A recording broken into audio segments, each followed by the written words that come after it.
L'ambition que j'ai pour la relation entre l'Algérie et la France n'a rien à voir avec ce qu'on a fait depuis des décennies. Un peuple humilié est un peuple qui se battra jusqu'au bout.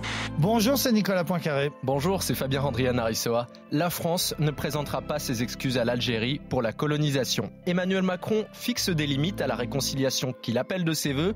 L'historien Benjamin Stora vient de lui remettre une liste de recommandations. On vous explique.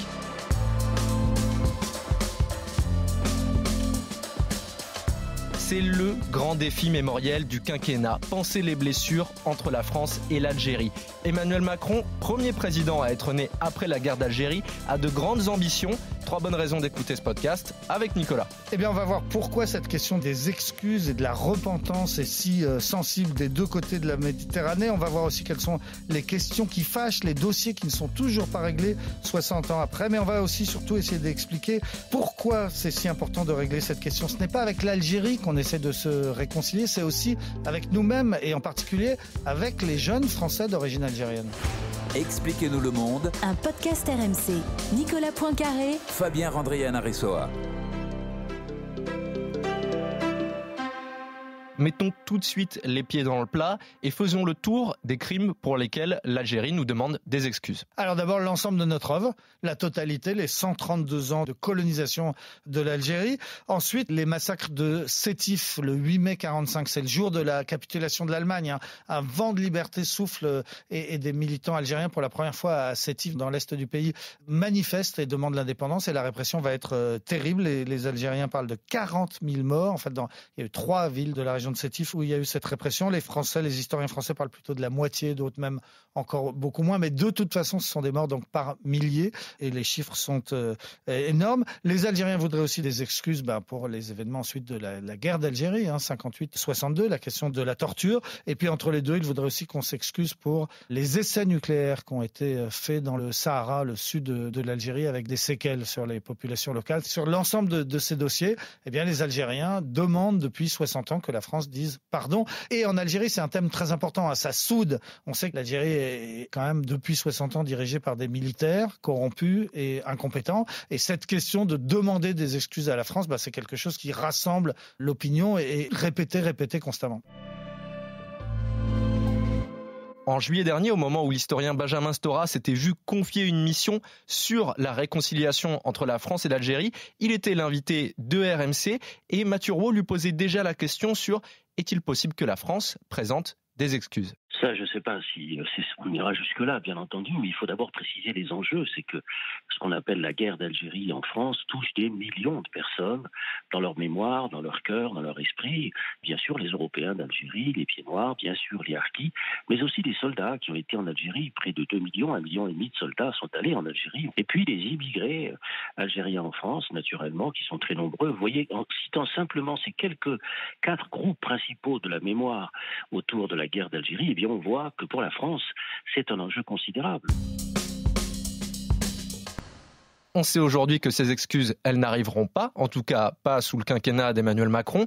Pourquoi est-ce qu'on refuse de les présenter ? Alors Benjamin Stora, déjà lui-même, donc qui est quand même considéré comme un des meilleurs historiens de cette période et de cette question très difficile, dit que ce ne serait pas productif, que ce ne serait pas efficace. Et il cite l'exemple du Japon qui a présenté ses excuses à la Chine pour une occupation très dure à l'époque et ça n'a rien résolu. Les excuses japonaises n'ont pas amélioré la situation. Alors on en pense qu'on en veut, c'est un peu bizarre de nous comparer à ce dossier du bout du monde et d'une autre époque. Mais enfin, toujours est-il que l'Élysée a sauté sur l'occasion et a dit Benjamin Stora a raison, les excuses, c'est pas la peine. C'est une question très sensible. Encore une fois, les dirigeants algériens en font une question de principe et les dirigeants français ont évolué au cours des années, mais sans jamais arriver jusqu'au bout. Nicolas Sarkozy avait été le premier à parler à Constantine en 2007 des fautes impardonnables que la France avait commises en Algérie. François Hollande, lui, à Alger en 2012, avait été encore un petit peu plus loin. Il avait parlé d'un système colonial injuste, brutal, etc. Mais il avait dit qu'il refusait la repentance. Emmanuel Macron avait, lui, pendant sa campagne électorale à Alger, parlé de la colonisation comme d'un crime contre l'humanité, mais n'était pas allé jusqu'à ses excuses. Ça peut paraître incompréhensible, mais en fait, c'est important. Les mots pèsent très lourd. Donc, en gros, la doctrine de la France qui a vraiment été répétée cette semaine de façon très, très claire, c'est la reconnaissance de nos crimes, oui, la repentance, non.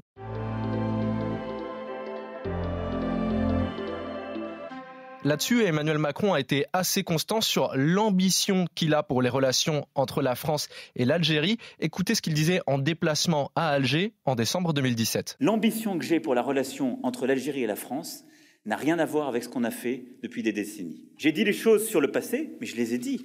J'ai reconnu les choses toutes les pages. J'ai demandé aussi des efforts au gouvernement algérien, parce qu'il y a chez moi des Françaises et des Français qui aiment furieusement l'Algérie, qui veulent pouvoir y revenir.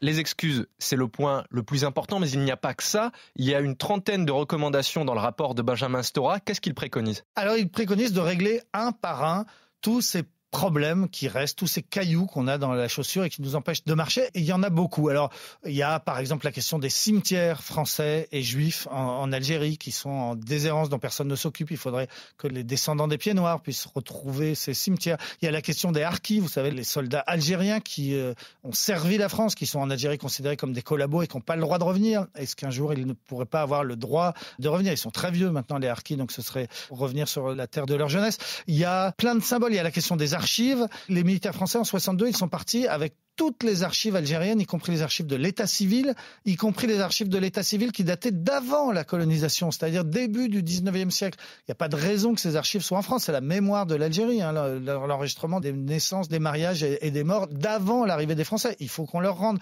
Les Algériens, ils voudraient récupérer un canon aussi, qui était le canon du port d'Alger, qui avait tiré sur la flotte de Charles Quint. Je ne sais pas si vous vous imaginez. Et les Français, quand ils sont arrivés en 1830, ils l'ont piqué, ce canon, et on l'a mis à Brest. Et il est toujours... Bon, les Algériens, ils voudraient le récupérer. Et ils ont raison. Il faut qu'on leur rende ce canon. Il y avait aussi 24 crânes. Alors ceux-là, on les a rendus. C'était les crânes de chefs de tribu des premiers résistants contre les colons français au 19e siècle. L'armée française avait combattu contre eux, les avait arrêtés, les avait fusillés, les avait décapités et avait envoyé les crânes en France. Ils étaient dans les caves du musée de l'Homme au Trocadéro depuis à peu près 200 ans.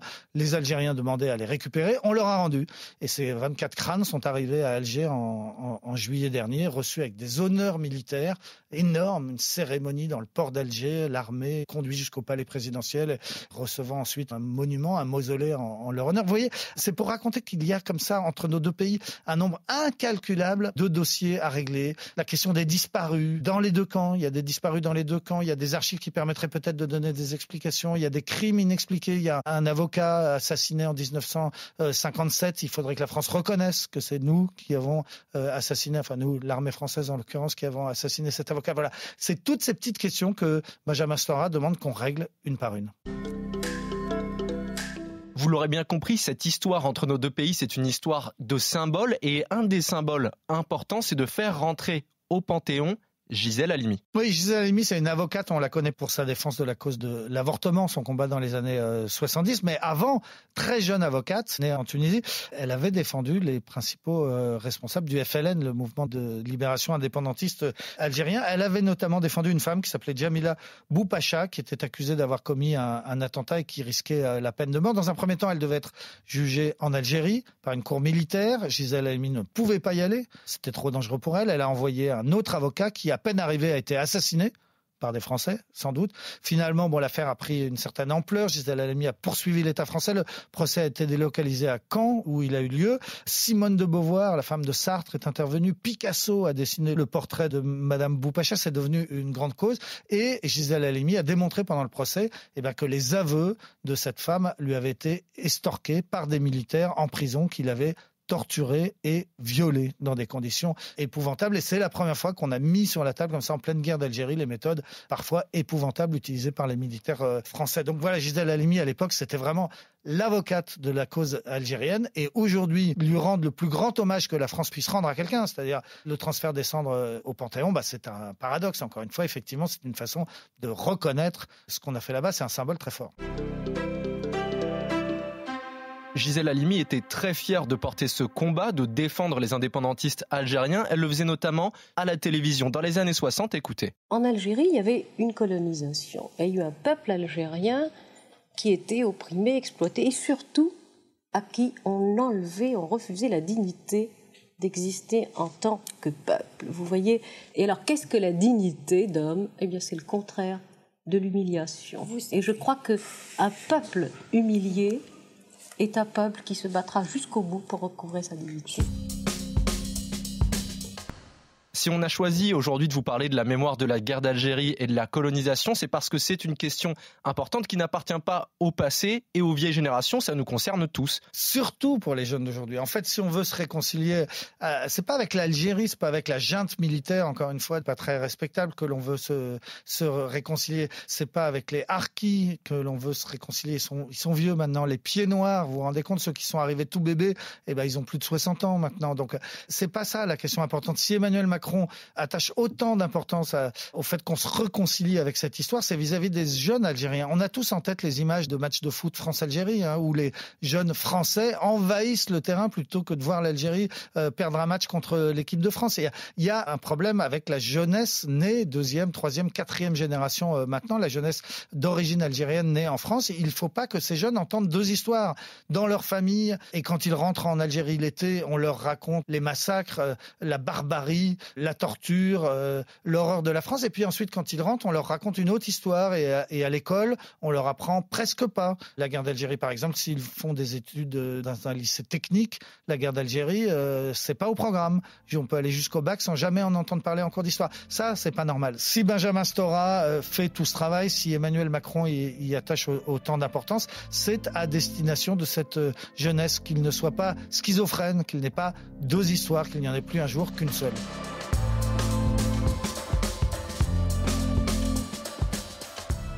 C'est la fin de ce nouvel épisode d'Expliquez-nous le monde. Si ce podcast vous a plu, n'hésitez pas à vous y abonner, à nous laisser une note.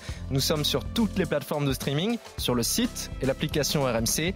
Parlez-en autour de vous, prenez soin de vous. À la semaine prochaine. À la semaine prochaine, Fabien. Retrouvez Nicolas Poincaré dans Apolline Matin. Tous les jours à 6h20 et 7h50 sur RMC.